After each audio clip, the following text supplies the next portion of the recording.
Bakit ba madantayin lamang ako ng dulo ng iyong dalawa ay nag-iinit ng buhok ng katawan? Nalilimutan mo na ako si Satanas. Sa impyerno, ako ang hari ng nagbabagang apoy. Ito na ba ang impyerno? Hindi pa, pero malapit-lapit na. Naunawaan ko kung bakit kay tindi ng galit mo sa kanya. Sapagkat gano'n na lamang ang tindi ng pag-ibig mo sa kanya nung araw, hindi ba?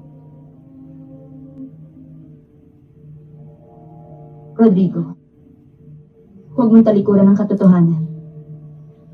Una muna ang pag-ibig bago nagkaroon ng galit at pagkapuot. At ang pag-ibig ang mamamaibabaw sa lahat.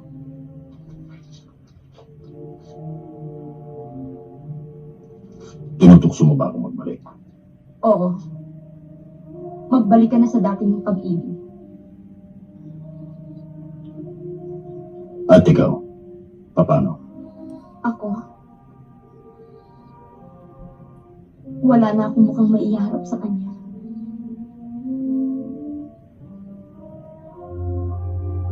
Sa tingin ko'y pareho na tayo. Ayaw mo rin sumuko.